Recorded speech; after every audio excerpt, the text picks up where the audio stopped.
Hey, welcome into the Husker247 Podcast. Michael Bruntz here, Brian Christopherson over there. Quiet little start to the offseason in Big Red Land. Nebraska moving on from defensive coordinator John Butler on Monday around lunchtime. Brian, we kind of assumed that some changes were coming, but did you expect them to happen that quickly? Start there. How are you, by the way? Yeah, I'm fine. Sorry, I just jumping into it, but No, I'm doing fine. We don't need to banter. I was when we do these, it actually helps me know, like, I really got to shave, like, because you see the camera looking back at you, and it's like I got to take care of that. So that's yeah. what was on my mind as you were doing the intro. Is I got to get out the electric, but yeah, I guess. No, I guess the timing doesn't actually surprise me, Bruns, because I think nowadays you got to sort of move swiftly. I have a feeling like some of these ideas don't just crop up in 48 hours. It's something that maybe has been building in the brain or through various conversations. And so it kind of makes sense to me. It happened. I wrote this, and the one thing where it doesn't shock you when the head coach walks in after a Black Friday game like that and just calls it unacceptable, that there's going to be some heads that roll, like that goes with it usually in this business. But a few weeks before that, you might remember Rule was kind of talking about continuity and sort of how that's like they have these first year Husker coordinators at all the spots. And so I was kind of weighing that going into the week, thinking like, well, he might stand pat if he thinks like they just need some more pieces like on that defense, because I think we would both agree John Butler didn't have the easiest assignment with what his defensive line was going into this year. But all that winding road answer to say, I'm not surprised by it because Matt Rule's always had good run defenses almost every year he's coached, and this one was not. They gave up 4.8 per carry. That's a full yard and a half per rush. Worse than last year. I mean, think about that math. Yeah. That'll crush you. So obviously the run defense was a huge part of it. I mean, there's other numbers that when you like, it's a mixed bag of numbers, right? Like you have the number 2 passing defense in the country right now behind Ohio State. You've got a rush defense that, was basically a turnstile the last 2 weeks. And for most of the season, I mean, the Michigan game, the big plays really hurt them. Same with, Minnesota with the early long run that, kind of set the tone in that one. But it's interesting when you kind of just compare the passing piece of it that they were very good at and the rush defense part of it, and the red zone defense is the one where it gets a little, you got to kind of start thinking about hiding the women and children. I mean, it's, Nebraska allowed points on all but one of its opponent's trips inside the red zone this year. That was 135th. Only Rice allowed a score on every trip into the red zone this year. Nebraska was actually pretty good, though, at keeping teams out of the red zone. They were 18th in the number of red zone attempts that opponents had. But if opponents got into Nebraska's red zone, they were going to get points, and usually touchdowns. Usually touchdowns. I mean, and that to me is something of a reflection too of just the struggles they had with the run, because it just felt like it was almost inevitable that they were going to give up those points. And again, Nebraska struggled to get off the field on third down at times. And that's a big part of it when you're always, looking at third and short. I think Iowa, it was like, I think they averaged like 3rd and 3, something like that on their third down attempts in that game. Like the numbers were not good there. And, I think some people would point to like, well, you didn't have Ty Robinson and Nash Hutmaker. And while that's true, I mean, it's a yard and a half difference. Like you said, that's a lot of real estate per rush that you're giving up extra. Yeah, it is. And to your red zone point, so 31 trips, 24 touchdowns. That's worst in the country. Red zone touchdown percentage, it's 77% of the time they scored touchdowns. And Nebraska would have had to be 25 percentage points better to be top 25. Obviously, that's a long way away, but that's like how far they were from, being near the top of the category that's so important in football.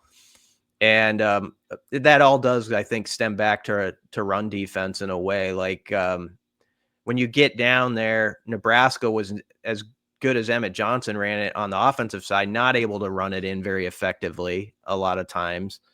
And the other side was. And you think about like the game was probably getting away from Nebraska, but remember there's a 3rd and goal on the 6, and Gronowski just takes off on a draw and scores an easy touchdown. And that's sort of see you later.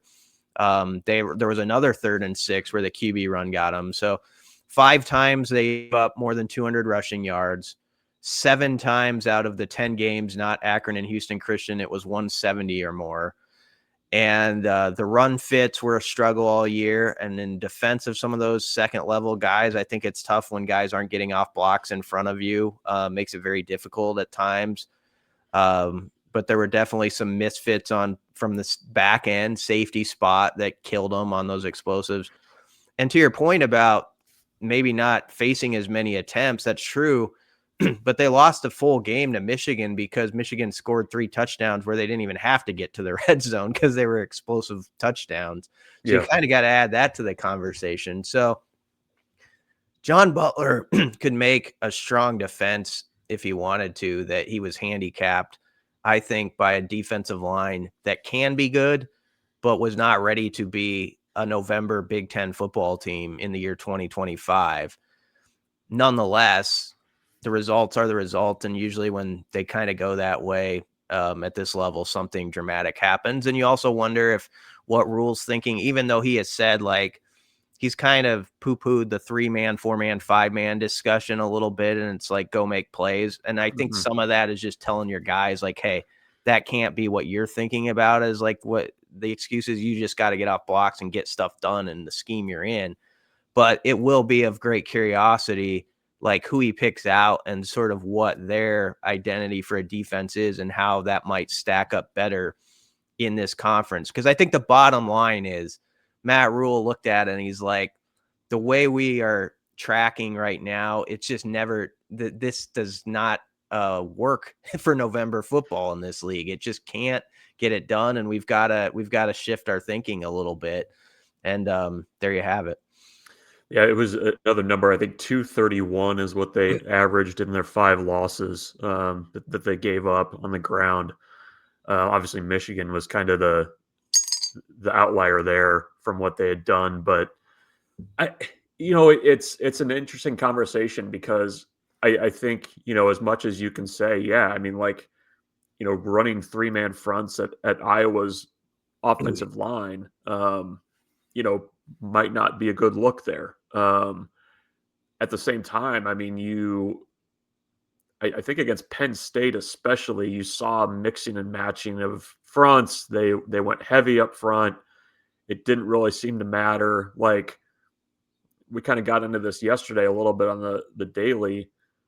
Like when you're talking about areas that you need to improve or that you need to address in the offseason, I mean that the front 7 on defense is huge. And I think, you can say that things didn't go well at the coordinator spot on defense while also admitting that a lot of the questions that people had about the front 7 coming into the season turned out to be true. I mean, I'm sure that we discussed this where coming into the season, it's like, okay, if you had to rank the strengths of the defense, you probably would have gone secondary first.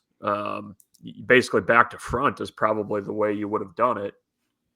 And that's basically what played out. I don't think at linebacker that Nebraska was good enough side to side, in what they needed to be. I think part of it, to your point too, was there wasn't a lot of winning going on up front. I mean, how many games this year did we get to like the third quarter and Nebraska standing there with like 1 tackle for loss or 2 tackles for loss? Like there just was not enough disruption going on up front to make up for the fact that you were somewhat undersized and you were basically asking young guys to perform in roles that they, like you said, were probably not ready to do so.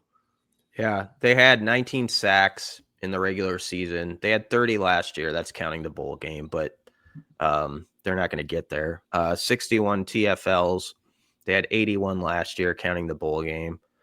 Takeaways, that didn't like save them. You know, sometimes you have a defense that bends, but that's where, like, if you had the red zone stat where you stepped up, you know, like that, that can be the great equalizer, or you had the takeaways. So they had these problems. And then the two things that you need to have, like, even the teeter-totter out weren't there, because they only had 13 takeaways. They had 17 counting the bowl game last year. Maybe Utah's about to turn it over 5 times on December 31st. So, whoa, you calling your shot? Yeah, maybe that could be an oddly specific prediction early. So we'll see there. But yeah, it was just, I mean, we were talking like kind of in the third quarter on Black Friday, and it just, you know, you just feel like it wasn't a defense that was equipped, like even when it was still like an 8-point game, to get you to the finish line in those games. Like, you just know sometimes, like, this can't work for 4 quarters, you know, against this side. And the truth is, the win over Cincinnati turned out to be a nice win. They only scored 17 points, but Sorsby ran for a bunch. They had 200 some yards, and I left the stadium there feeling uneasy about, like, we knew it was going to be a work in progress on defense, but it's like, that was total confirmation. Like, this is really going to be a challenge, like how they're going to work this through and develop through the season. It was clear to me in that game, and Michigan compounded that and added the definite confirmation right away in September. I actually had hope, Bruns, after USC. I was kind of defending them because they did give up the 200 yards rushing, but they really made Maeva think about it in the passing game and struggled, turned him over in a big spot and held him to 21 points. And I was like, you know, that's not bad. I thought that was one of their best performances of the year, to be honest.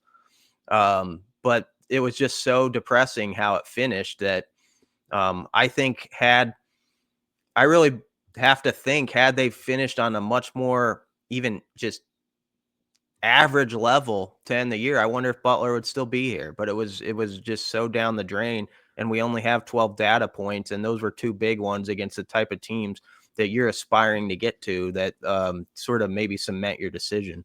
Well, and it's this conversation about November, right? Like, for the third year, Nebraska kind of limps into the finish line. You know, probably generously saying they limped into the finish line. You know, Matt Rule talks about it, and there's some truth to it. Like, if you're going to be the type of team that's going to play for anything of value at the end of the year, you got to be able to win close games in November, and you've got to be able to stop the run and play good defense. Like, you know, I don't. The thing that's tough too with Penn State and with Iowa, there wasn't a ton of like mystery about what either of those teams were going to try to do coming into the game. And you knew that Penn State was going to try to run the ball. They ran the ball with success. They also threw the ball with a fair amount of success. So did Iowa, especially relative to what they've done in the past. And, you know, you almost went from knowing that you have to take away one thing to not taking away anything. And that's just a really challenging way to try to win football games, especially when, you know, you've got a freshman quarterback on the other side of the ledger, you know, an offense that kind of lacked explosiveness the last couple games, especially if it wasn't Emmett Johnson. So, yeah, I mean, it wasn't a good finishing kick by any means on a season that was always that, even like you said, I mean, going back to that Cincinnati game, and even felt a little bit precarious, you know, with the way that kind of played out. But I mean, it wasn't a nice kind of bow on the end of the season. And that's why, you know, Nebraska's going to have to go look for a new coordinator again. Back in August, Rule, I mean, there's so many things said, so sometimes you hate to just pick out a line, but it stuck out to me. It was within the quote of how multiple they're going to be on defense. And he said, "We never want the offense to dictate to us what we're going to be in." And the last 2 games, the offense dictated everything. You know, like you mentioned, the passing game even opened up for them where they became layups. Like Penn State only, I think, threw it 12 times, but completed 11, and it was for close to 200. It was very high yardage per play. Yeah, it was like 181, something like Yeah, that. Iowa Yeah. completes 9, and those were all crushers, like they were all like big time plays where it was just open as much as can be. So even that fell off the cliff at the very end, the thing that had been sort of the strength. So I get it. Back to the start of it. I mean, I think any D coordinator was going to have a challenge this year. I really do. Like, you think about the D line, and none of this means that like we're huge like Cade Petchock guys. Like, I think that guy, like, there's players like in that room that, trust me, colleges would love to have to see what they could do with, like Williams Neri and Petchock, and I think Keona Davis showed against UCLA what can be. That was his best game, where he had 7 tackles and the big sack. But those guys were just like, when you have Gabe Moore, who hadn't played college football, and you're asking him like against Iowa to give you 20 good snaps, and Mm-hmm. you're rotating a lot of guys in and out, where they're trying to get set, like, and figure out like, okay, what's happening here. They sort of lost the rhythm of last season where you have this nucleus who can be out there 45 snaps. And I think there's a big advantage to that too, where they're like in the game, they adjust to the play that just happened and they're not getting subbed out. That was something that was happening at the end. David Huffkin, who could have a very promising career. We knew he was a raw prospect, the big German.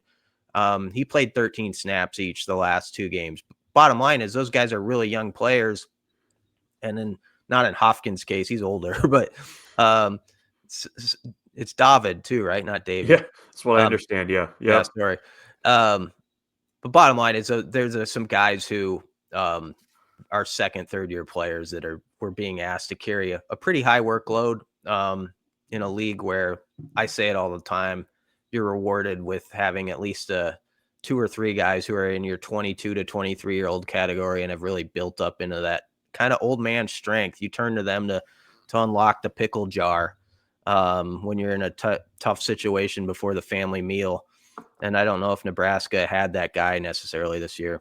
No, and it's the last couple of weeks, John Butler kind of, I think it was Butler that mentioned, Penn State's got size across the board. The defensive line was an imposing group. I mean, and you look at Nebraska, and I think that I think the hope was that you were going to trade some of that size for quickness and explosiveness, and you saw, I think, all season a lot more stunting, a lot more movement up front to try to take advantage of the lack of size or perceived quickness advantage that you had. And there's kind of limits to that, I think, in the Big Ten, especially when you're playing the Iowas and the Penn States that just have absolute dudes up front on their offensive line. I mean, they're going to go right at you, regardless of how you stunt and what you do. And I think that was, the point he was trying to make was that, look, like we're trying to make do with what we have here,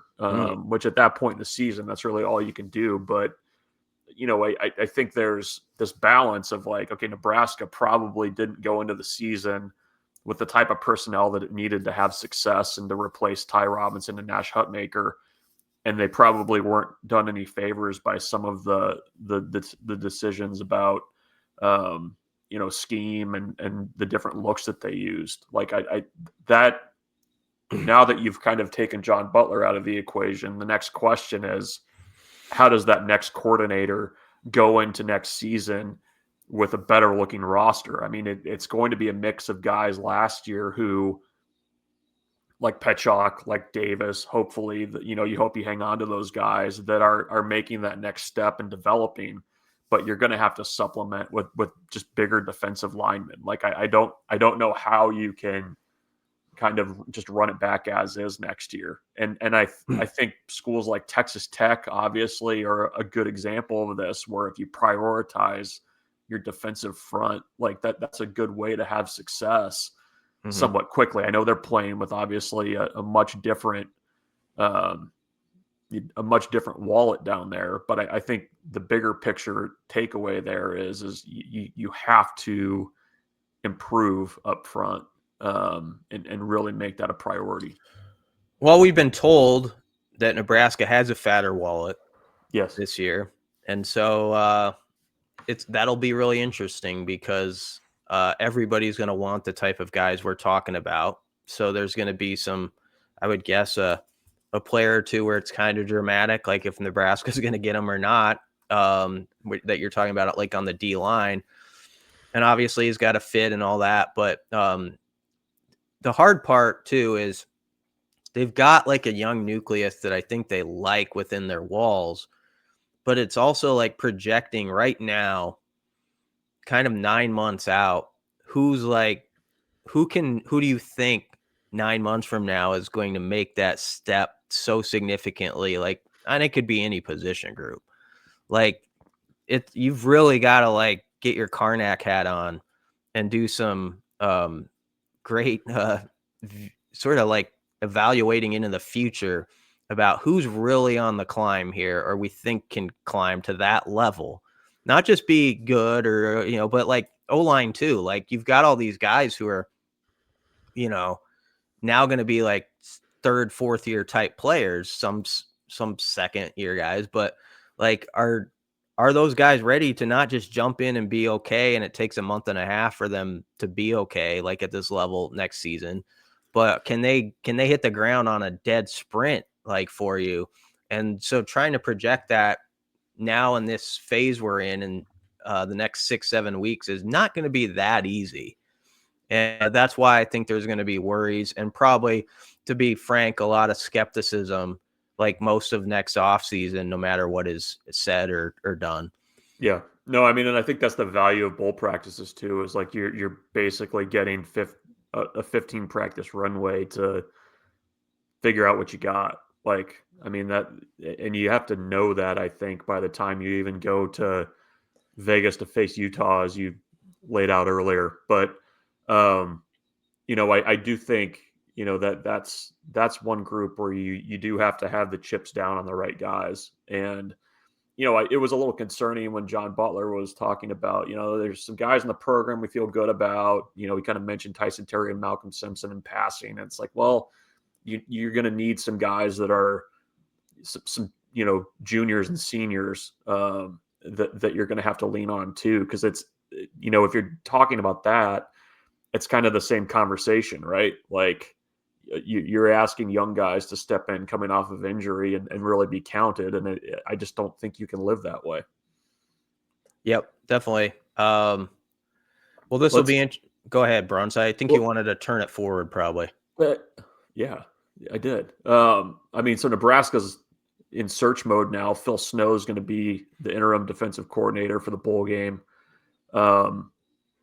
When you kind of start to dig into names, I think you kind of get the obvious ones right away of the Jim Leonard, which you got to play the Jim Leonard drinking game anytime there's a defensive coordinator opening. What's his role with the Broncos? Passing game coordinator. Basically, is I think comfortable in the pro setting. I know there's been opportunities there professionally in the professional game, also from college. And I think it would have to be kind of a unique opportunity that would get him out of that. Like I from what I've been told, he's pretty comfortable in Denver right now. Justin Wilcox, at the former Cal coach, he's got experience from his time at Wisconsin. He's been on the West Coast, Washington, USC. He's an obvious one that you would look at. He actually was the defensive coordinator at Wisconsin for a year and then left and went to Cal. And then Leonard took over for him as defensive coordinator at Wisconsin in, I think, 17.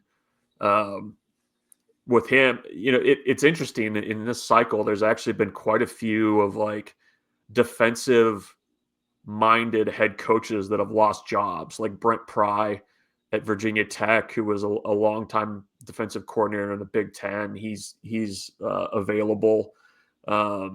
I'm just trying to go through some names off the top of my head. Jeff Collins. Former Rural Orbit guy. who I believe is at South Carolina as a defensive assistant. You brought this up earlier. I mean, it is interesting because, what direction does Matt Rule want to go with this defense? Like, do you want to be a 4-man front? Do you want to continue to be like a 3-3-5? Like what have you learned in these 3 years, lessons wise, to inform the direction that you want to go? That's going to be really interesting to me. Yeah, no doubt. And I also think, you like look at Nebraska's special teams this year and sort of the transformation. Obviously, it didn't finish quite how they wanted, but we would all say that was a big step that they took. And Eckler, massive step. Massive is true. Eckler comes in. He's got a couple things that I think would be awesome also in your DC. He is a great teacher. That's always been said, but I like the players say it too. Like in a way of like as Rule said, could go out and like teach something to like a group of 6th graders playing the game and make them understand it and translate it pretty quickly. And so you need somebody who has that sort of ability that sort of shines to you and sort of has that on his resume. Ideally, I think with more DC experience probably than Butler had coming in. Although I like to even these things out. And we did say when he was hired, it was a very popular conversation around here as a secondary coach. Like he's the guy in waiting, right? Because it was like, look at his NFL background. So we can't like backtrack on like conversations that were very common around here that he could be the DC, but he didn't have a lot of coordinator experience. And I think there's a lot to be said in this hire for someone who's had to wear that challenge and do that for 10 years or more or something. Like they've had to adjust on the fly and make those calls. Some Big Ten experience would be nice if you could get it, I think, and just an understanding of sort of what it takes to go against an Iowa or a Penn State and hang tough against them. And then there's that sort of X factor. And I think John Butler was a fiery guy and had juice. And like there were players who went to bat for him. It stood on the table, as we like to say, last year that he could be a good DC. And so he did have that sort of relationship with some guys. But I think of some of the best DCs that have been at Nebraska. And the one common denominator is that those guys to this day, even if they're 50, 60 years old, would run through a wall, cliche, but that's the truth, for like Charlie McBride, Bo Pelini when he stepped in 2003, and even his players that were when he was the head coach, like whatever faults he had, those guys would do anything for him or thought that way about him as a DC. Like, and so I do think there's something to that when you go into these games that you have that component if you can find it in a guy who has the total package as we're talking about. I mean, you could kind of make the argument that type of inspiring type personality or relationship building ability is kind of the secret sauce for Mike Eckler too. Like, yep, definitely. When you hear guys who are on those special teams units talk about that, like he got guys excited about playing on special teams and a little bit of swagger, and that's okay. But yeah, I mean, I think that's, we'll kind of see where this goes, but at least you have a little bit of time, especially to get this hire right. But I do think you probably need to have a little bit more of an experienced hand that you're going to with this one.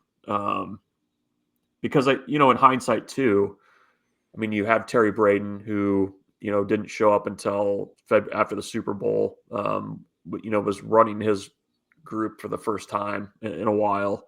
Phil Simpson, first time assistant at the jack spot as well. There's still young coaches on that side of the ball. So I think having a little bit more experience there too would be all right. Yeah, it's going to be interesting how it plays out. And if there's any more movement on the staff, it's something obviously we're keeping an eye on. You don't discount that. It's it. I'm back to the beginning of it. I'm not surprised this happened on Monday with this particular position. still sitting up in my chair. I'll sit up in my chair about anything else that could come down the road. Tomorrow, National Signing Day, early signing period, but essentially, most people sign on Wednesday. Let's get into it a little bit. It's as kind of noisy as it's been on the team side of things. It's been very quiet recruiting wise for Nebraska in 2026. We knew it was going to be a small class. That certainly ended up being the case. Nebraska's 2026 class sits at 9 commits. We'll see if that changes. Amari Saab, wide receiver athlete out of New Jersey, has Nebraska in his final group. That's sounding like the only real decision that's going to come down the pike involving Nebraska tomorrow, because a lot of the names that were linked to Nebraska as late offers, junior college guys, didn't really materialize with visits, committed elsewhere. Assad Chapman, the defensive back out of California, junior college defensive back, he ended up not visiting anywhere last week. It was kind of down between Nebraska and Mississippi State potentially getting that visit. So it's shaping up to be a pretty quiet signing day, and especially so. I don't know if you ever noticed this, but part of it's determined by whether or not you have any Hawaiian prospects. But if you get a signing day press conference that's a little bit later in the day, that typically means you're waiting on some things, right?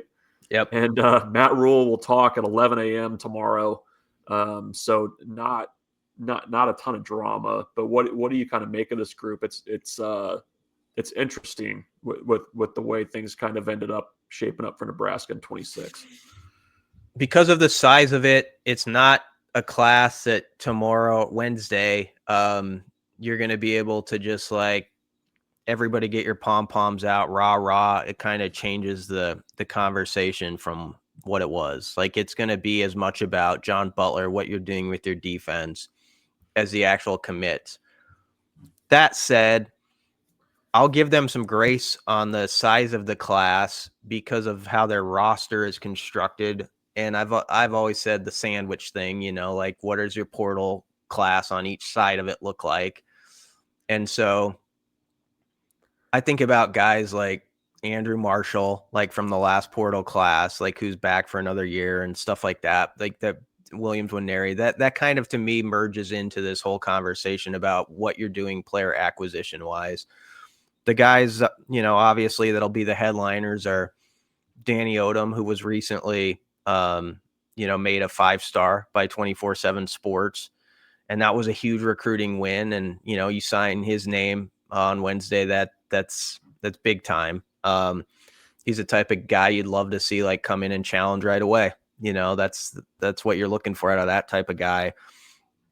The big old lineman, Claude Mpuma, I think is, like another guy you hope we're hearing from. I know O-line's harder to get right out there off the bat sometimes, but I would like to hear more of like guys getting close, like in that at least second year than we have recently with some of these recruits on the O-line.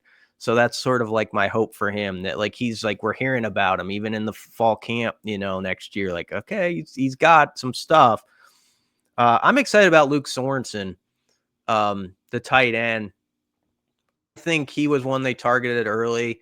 There were some other tight end names that are obviously very good players that were out there nationally in this class.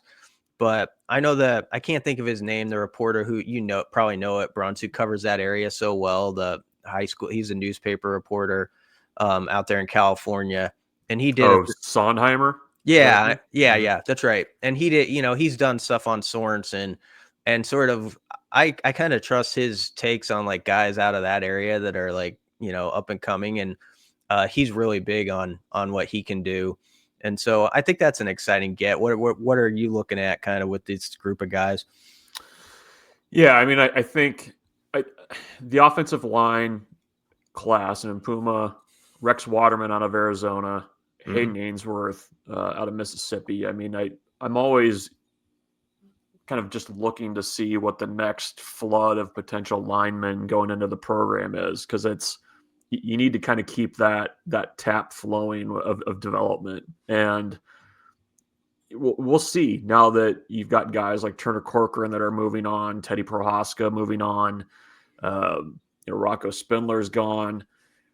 You're going to find out, I think, this spring kind of what kind of a job Nebraska's done developing offensive linemen. And, I think Puma is a guy that, he's a top 150 recruit. I think 247 Sports has him at 127 nationally. Still new to football, like the measurables. I mean, he's the guy that you need to just, get in and just kind of mold like clay. So, I mean, with 9 guys, there's not a ton of stuff to talk about, but the offensive line, I think I'm intrigued by, and certainly Danny Odom. I think getting him and keeping him as a commit was a big win for Nebraska, because this was Ohio State was involved, Michigan was continuing to be involved, basically every national program you could think of, also ones in Florida. Penn State was involved there too. That's a big win. And I know our guy down in Florida, Andrew Ivins, really likes what his long-term potential is, and just a guy that's not afraid to be physical, a potential guy that can come in and help you right away. And with, you got Sear Wright going out the door, you're going to need somebody to be able to step in a group that's still somewhat young. So the opportunity is going to be there. Cornerback is a spot you can do that sometimes, pop right into the mix. We've seen it before. Running back, you can occasionally too. Jamal Rule is in this class. He's got a lot of upside, and obviously we're waiting on the Emmett decision. I think you sort of have to look at it it would just be a happy surprise, like if Emmett came back, like you kind of almost have to, I think, proceed as though he's not. Mm-hmm. And then what do you have enough? We've discussed this before, to just lean on basically Mekhi Nelson, Mosey, Connor Booth is a young guy in the program. We'll see, with other guys, what their story is going forward. And then Rule, Jamal Rule, I think that's a spot where you'd want to probably add a portal piece if you could, to at least bring that competition and elevate it if you're going forward without Emmett. But Jamal Rule has to be excited about, like, hey, nobody has really put forth the data as a college player to say I can't come in and be a guy right off the jump. So, I mean, he should be as fired up as anybody signing tomorrow about what opportunity could be for him. Yeah, for sure. So we'll hear from Matt Rule tomorrow, Wednesday at 11 a.m. Nebraska obviously is going to flip the calendar, has already, I think, flipped the calendar to the 2027 class, which is a top 5 class right now, according to 247 Sports. And, I think we're going to see the work that they can do with that class. I mean, you have a guy in Trey Taylor who's very eager to be a peer recruiter. Can't remember a peer recruiter doing the kind of work that he does. He was at every camp this summer, throwing, wasn't just walking around and talking to guys. He was there working out and throwing and improving. Played in the 7-on-7 thing. He spent Thanksgiving in Lincoln. I think he got stuck in Lincoln because of the snow that came the next day.